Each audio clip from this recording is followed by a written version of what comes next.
Et ce petit lapin, qui est un lapin bélier, fait partie d'une tribu de 450 autres lapins qui coulent des jours paisibles à Itsasou.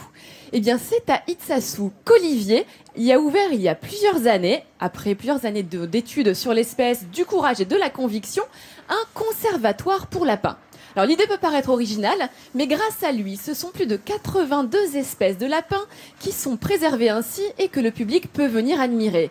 Alors il y en a des petits, des grands, des moyens, des touffus, des moins touffus, des longues oreilles, des petites oreilles, des rouges et jaunes à petits pois. Je m'égare, il y a de tout. Petit pois ? On regarde. À une vingtaine de kilomètres de Bayonne, à l'abri des châtaigniers, une espèce animale a fait des Pyrénées-Atlantiques sa terre d'accueil. Il s'agit du lapin. Avec plus de 450 individus issus de 82 races, la Forêt des Lapins est le premier conservatoire de lapins européen. Il est le fruit d'un passionné nommé Olivier. Salut les monstres. Cet ancien guide de la maison des Potiocs, les poneys typiques du Pays Basque, a eu l'idée il y a 12 ans de monter un élevage de lapins à titre professionnel. Soutenu par ses parents, il prend malgré tout le temps, avant de se lancer, d'étudier toutes les étapes du processus de l'élevage. Mais il y en a une, celle de l'abattoir, qui va le bouleverser. Par curiosité, on va voir un abattoir. Et quand on va voir un abattoir de lapin, on devient très rapidement vert, jaune, bleu, à petits pois, toutes les couleurs qu'on veut. C'est pas terrible. Du coup, après 4 ans d'études sur le sujet lapin, on s'est aussi rendu compte que pas mal de variétés de lapins déclinent, souvent par la bêtise de l'homme. Du coup, on a décidé de créer un élevage, mais à but conservatoire. Lorsque l'on voit ces petits êtres si attachants, on comprend son revirement. Comme tous les matins, Olivier s'occupe de ses pensionnaires. Du foin pour la litière, des granules pour la nourriture et beaucoup d'eau. Certains lapins peuvent boire plus d'1 litre à 1,5 litre d'eau par jour par individu. Donc ça boit énormément. Nous, on oscille entre 450 et 600 lapins sur le site à l'heure actuelle. On utilise à peu près 50 kg de nourriture par jour pour près de 250 litres d'eau. Donc ça boit, ça mange, ça fait pas semblant. Olivier dispose pour ses lapins d'un endroit exceptionnel.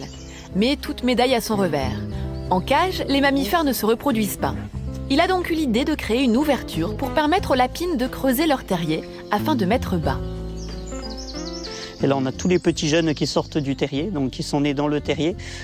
Un terrier de lapin, c'est quand même une galerie de 4 à 5 mètres de long qui mène à une grande salle par lapine. Donc chaque lapine a sa salle. On a une entrée, mais dessous, c'est des HLM version lapin. Et voilà à quoi ressemble un lapin de 4 jours. Puis, 2 semaines plus tard. En grandissant, les lapins prennent peu à peu place dans une organisation sociale très hiérarchisée, construite comme une pyramide. Elle se compose d'un dominant à son sommet, de dominés et de sous-dominés. Les mâles, en haut de la pyramide, peuvent avoir un harem de 8 à 10 lapines. Mais il n'est pas rare qu'une femelle prenne le pouvoir.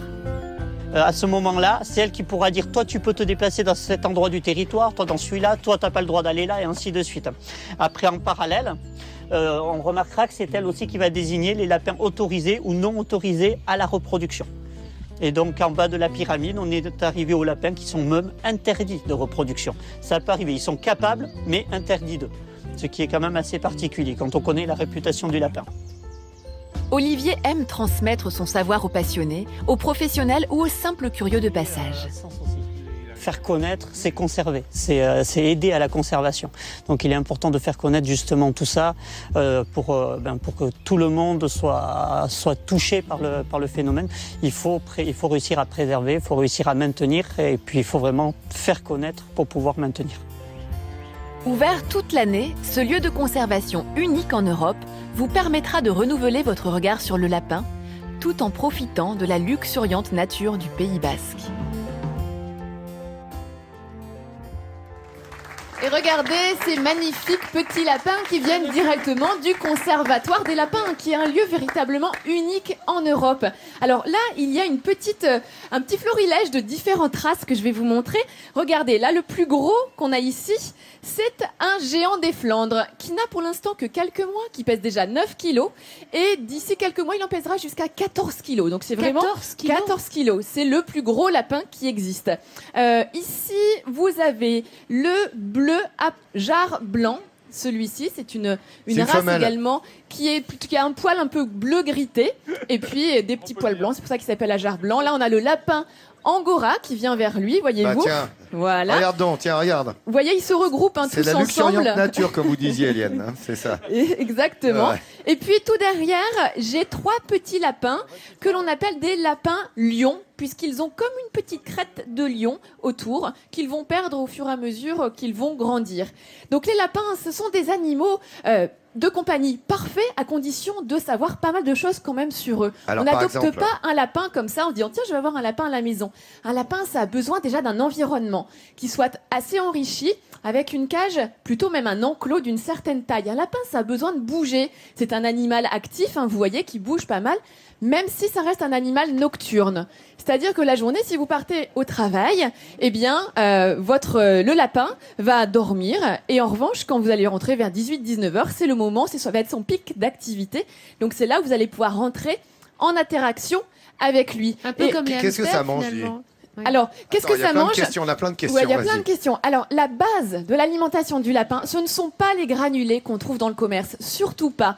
Hein, ça, c'est un peu Ce sont les prises lobbying. électriques que vous avez chez vous. Ça peut être les prises électriques. Non, c'est le foin. C'est vraiment la base. 80% de l'alimentation du lapin, ce doit être du foin. Ensuite, ce sont des légumes verts, hein, comme des fans de radis, des fans carottes. de carottes, des brocolis, du chou vert, donc des choses. On peut même leur donner parfois du persil. Du basilic, des choses un petit peu originales pour varier leur alimentation. Ça, c'est très important car vous savez, les dents des lapins poussent continuellement, en permanence. Et ils ont besoin de les user en... Et les carottes et les carottes, on peut leur en donner, mais à petite dose. C'est, voilà, on croit qu'on donne beaucoup de carottes aux lapins, mais ça doit rester une Et friandise. ça a une odeur, le lapin. Donc, est-ce que c'est pas dérangeant justement dans un appartement ou Alors, l'urine des lapins peut sentir mauvais, essentiellement l'urine des mâles. Donc, dans ces cas-là, si on a un mâle à la maison qui sent un petit peu fort, effectivement, il faut le castrer. Et là, plus dans plus ces problème cas-là, d'odeur. vous allez limiter le problème des odeurs chez le lapin. D'ailleurs, faites pas Hélène, vous-même, où hein. est-ce qu'il urine dans une maison?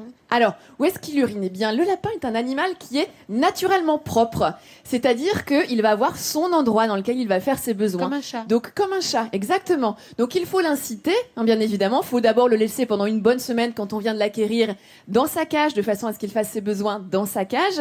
Mais ensuite, vous pourrez lui laisser la possibilité d'aller s'amuser chez vous, enfin, de lui laisser Dans le libre, lit, voilà, enfin, un peu bon, partout. tout ça. Il retournera faire ses besoins à son endroit. Ça, c'est vraiment essentiel à savoir. C'est un animal qui est propre. Et il mord pas. Non, il mord pas. À partir du moment où on a une relation de confiance avec le lapin, il ne mord pas. Et en revanche, on fait Faut beaucoup attention se à tous parler. les fils électriques. Hein. Attention, bien évidemment. Le lapin aime se tenir au courant. Donc, on Ah, évite. oui. Oui. Il lit les quotidiens. Enfin, C'est il les lumineux. bouffe plutôt, il les bouffe. Dis-moi, combien pour un lapin ? Ah, bah, il y a à peu près tous les prix. Hein. Ça dépend des races. Vous pouvez avoir tous les prix. Ça peut aller de 50 € à plus selon la race. Donc ça dépend vraiment de ce que vous voulez. Mais plus simple quand on a des enfants, c'est d'avoir, contrairement à ce que on peut penser, une race géante, un grand lapin, car ils le prendront moins comme un jouet, moins comme une peluche, Eh oui. et les interactions se feront plus facilement avec des enfants. Merci Hélène, merci. Ça c'est le veto hein, qui vous informe tout le temps, qui vous donne tous les renseignements en fait sur les animaux. Elle est avec nous tous les jours, Hélène Boucher.